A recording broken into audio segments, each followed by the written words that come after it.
আমার বউ খুব ইলিশ মাছ পছন্দ করে। কতদিন যে আমার বউকে ইলিশ মাছ খাওয়াতে পারিনি। আপনার আপনার টাকা দেয়া লাগবে না, এক পিস ইলিশ মাছ দিতে পারবেন? আমি আর তার কথার অবাধ্য হলাম না। কথা না বাড়িয়ে একটা ইলিশ মাছ তুলে দিলাম। আমারই ভালো হলো, 1000 টাকার জায়গায় 400 টাকার ইলিশ মাছ দিয়েই মিটে যাচ্ছে, আর ওনার ইচ্ছেটাও পূরণ হচ্ছে। এটাই উত্তম। উনি তাড়াতাড়ি ওনার ঘরে ঢুকে গেলেন।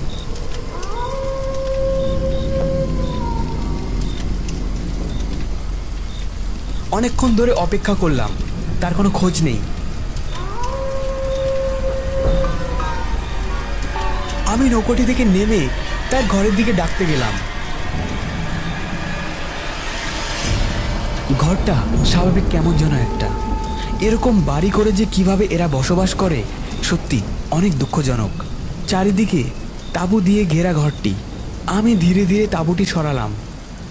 এ কি, একটি কঙ্কালের পরনে শাড়ি এবং কঙ্কালের মাথার খুলির ওপর একটি ঘোমটা দেওয়া আছে, ঠিক যেন কোনো বউ শুয়ে আছে।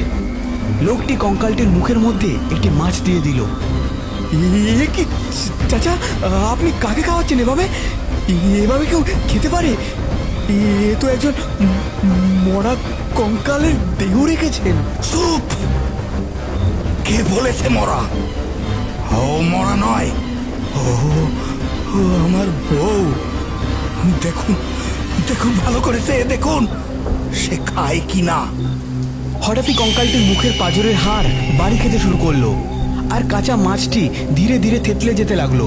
এরকম ভুতুড়ে দৃশ্যের সম্মুখীন আমাকে হতে হবে আমি ভাবতে পারিনি। খুব ভালোবাসতাম আমার বিবি জানলে, কিন্তু কিন্তু শুধুমাত্র আপনার জন্য আমার আমার বিবি জানের আজকে এই অবস্থা। কি বলছেন? আমি কি করলাম? আমি তো... কি করেননি আপনি? আপনাদের মতো মানুষ কি করতে পারে সেটা ভুললে কি করে হবে বলুন? মনে করে দেখেন, আজ থেকে 100 বছর আগে এরকমই সেই ঝড় বাদল বৃষ্টির দিনই আমি আমার বিবি জানরে নিয়ে আপনার অ্যাম্বুলেন্সে উঠিয়ে হাসপাতালের দিকে রওনা হতি। বাবু, উঠানো হয়ে গেছে, তাড়াতাড়ি গাড়ি ছাড়েন। আমার আমার বিবি জানের নিঃশ্বাস নিতে অনেক কষ্ট হচ্ছে, তাড়াতাড়ি চলুন। ঠিক আছে, তাড়াতাড়ি গাড়িতে উঠে বসুন। আমি আপনার কথা মতো গাড়িতে উঠে বসলাম। ওগো, শুনছো?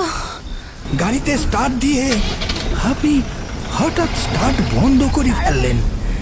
আপনার ফোন আসায়। হ্যালো, কে বলছেন? হ্যালো, আমি সত্যনারায়ণ প্রধানের বাড়ি থেকে বলছিলাম।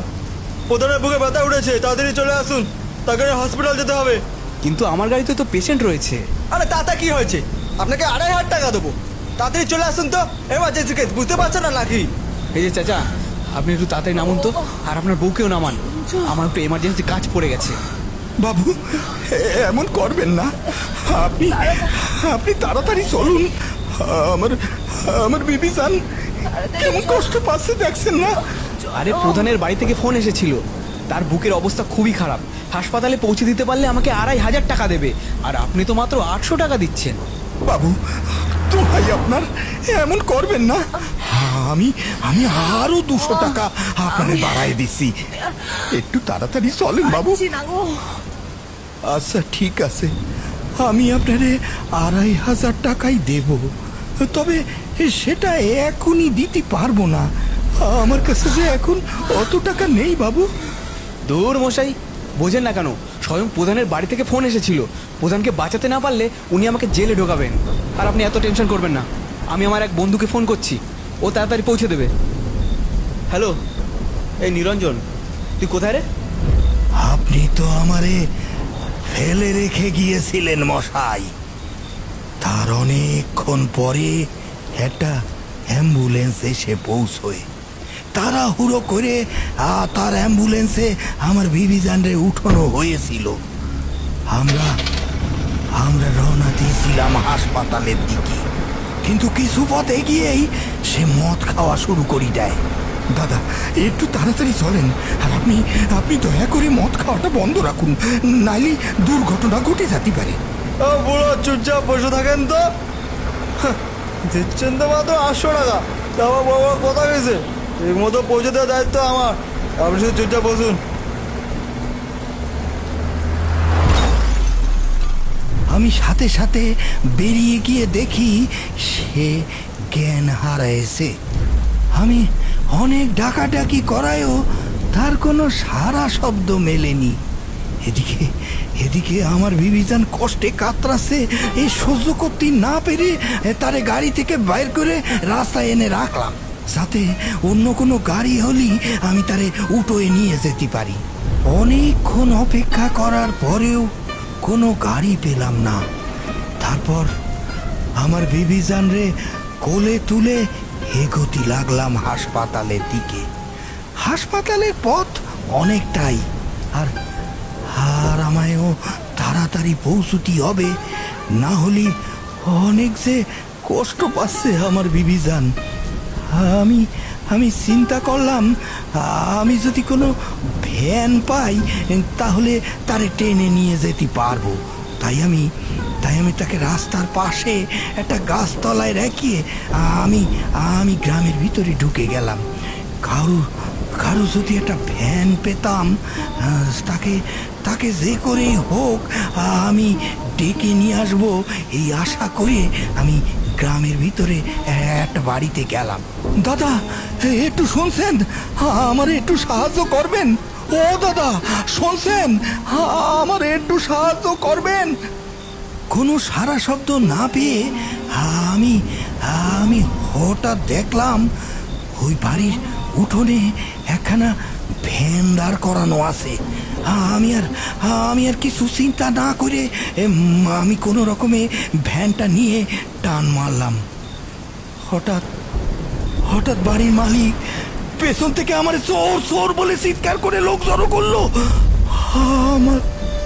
আমার কি অভাগা কপাল! আমার কোনো কথা তারা শুনলো না, বিশ্বাসও করলো না। গাছে বেঁধে আমারে মারতে শুরু করলো। তাদের কাছে আমার অসহায়ত্বের কোনো দামই রইল না।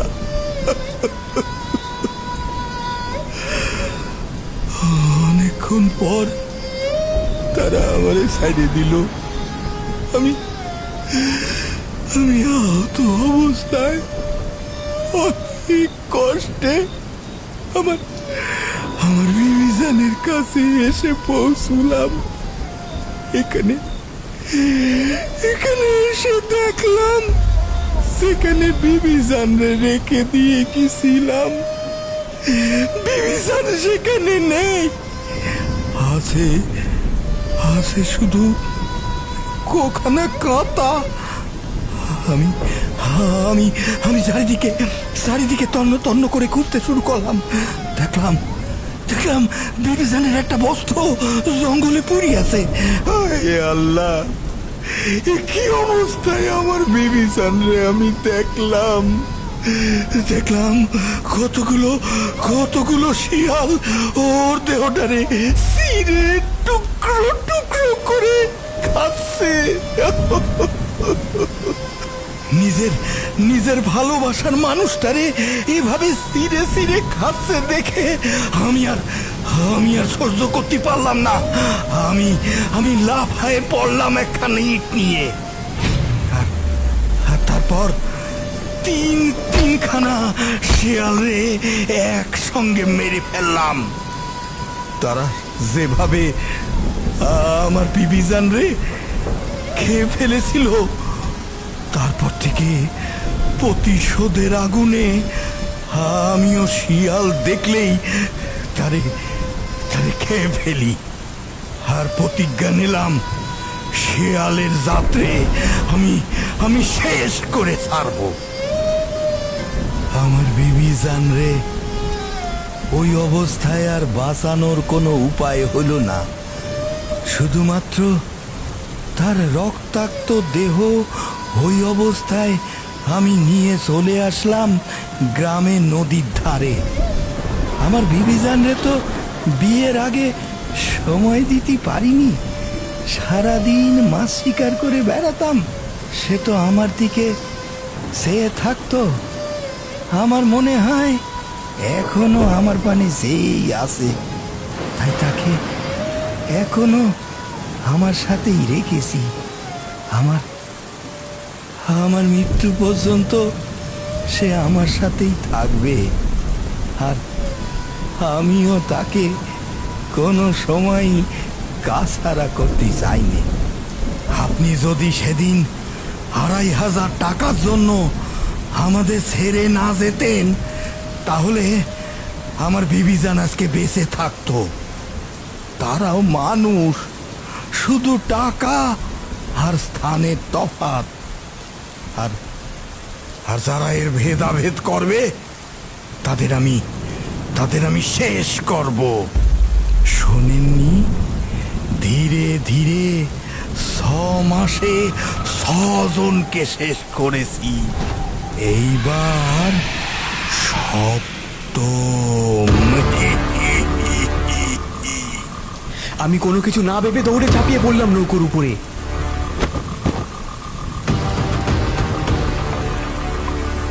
নৌকোর বইটাকে নিয়ে শুরু করলাম চালানো। আমি নৌকো নিয়ে জোরে জোরে চালানো শুরু করলে সেই লোকটিও ঝাঁপ মারল নদীর জলে। এদিকে আবহাওয়াও বদলাতে শুরু করেছে। হঠাৎই জোরে হাওয়া শুরু হয়েছে। আমি আমার বাড়ির পথের দিকেই এগিয়ে যেতে লাগলাম নৌকোটি নিয়ে। লোকটি ঝড় ঝাপটা উপেক্ষা করে জলের মধ্যে সাঁতরে আমার দিকে আক্রমণাত্মকভাবে ছুটে আসছে। আজকে সে আমাকে মেরেই ফেলবে। আমার মনে পড়ে গেল একটু আগে উনি শিয়ালটিকে কিভাবে মেরেছিলেন। উনি যদি আমাকে হাতে পান তাহলে আমার হত্যা আজ অনিবার্য। আরও জোরে জোরে নৌকার দাঁড় ঘোরাতে লাগলাম। কিছুক্ষণের মধ্যেই আমি ওনার থেকে অনেকটা দূরে চলে এসেছি। ওনাকে দেখে মনে হচ্ছে উনি সাঁতার কাটতে কাটতে অনেকটাই ক্লান্ত হয়ে পড়েছেন। নদীর মাঝ বরাবর উনি যেভাবে ক্লান্ত হয়ে সাঁতার কেটে আসছেন, উনি যদি সাঁতার কাটা থামিয়ে দেন তাহলে উনি ডুবে মারা যাবেন। আমার মনে নিজেকে বাঁচানোর চেষ্টা ছাড়াও ওনাকে বাঁচানোর চেষ্টার কথা মনে এসে ছোঁয়া দিয়েছে। আমার জন্যই হয়তো উনি ওনার বউকে হারিয়েছেন। সত্যি, সেদিন যদি বুঝতাম আমার দ্বারা এত বড় ভুল হয়ে যাবে, তাহলে এই ভুল আমি কোনোদিনই করতাম না। যাই হোক, আজ আমি পাপের ভাগিদার। উনি আমার বিচারক। আমি চাই না এনাকে এভাবে মরতে দিতে। তাই আমি নৌকা ঘুরিয়ে তার দিকেই নিয়ে যেতে লাগলাম। রীতিমতো তার কাছে এসেও পৌঁছলাম এবং তাকে হাত দিয়ে টেনে উঠালাম নৌকার ওপর। তার অবস্থা খুবই খারাপ এবং তার সেই অবস্থাতেও তার ২ হাত দিয়ে আমার গলা টিপে ধরল। আমি নিজেকে বাঁচানোর চেষ্টাও করলাম না, কারণ আমি চাই যে সে তার প্রতিশোধের তেষ্টা মিটাক। ধীরে ধীরে সে আমার গলা থেকে হাতটা সরিয়ে নিয়ে অজ্ঞান হয়ে গেল। ভালো করে দেখলাম তার দেহে এখনও প্রাণ আছে। আমি নৌকাটি ঘুরিয়ে নিয়ে চললাম আমার এলাকার কাটাবাগান দক্ষিণ পাড়ার গ্রামীণ হাসপাতালের দিকে। রীতিমতো তাকে অনেক কষ্টে হাসপাতালে নিয়ে আসলাম। ভোর থেকে সকাল হয়ে গেল। হাসপাতালের বাইরে একটি গাছের নিচে ঘুমিয়ে পড়েছিলাম। হাসপাতালের একটি আয়া মাসি এসে আমায় জাগিয়ে দিল। এই যে শুনছেন, আপনার পেশেন্টের জ্ঞান ফিরেছে, যান।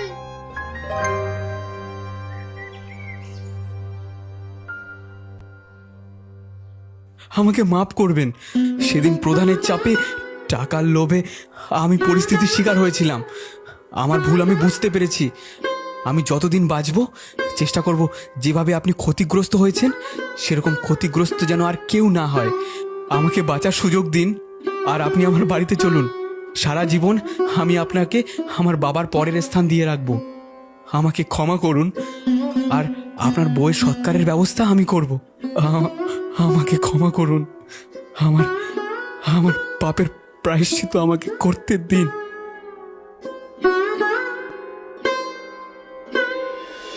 কিছুদিন যেতেই আমার ব্যাংকের সমস্ত টাকা দিয়ে 2টো পুরনো অ্যাম্বুলেন্স কিনলাম।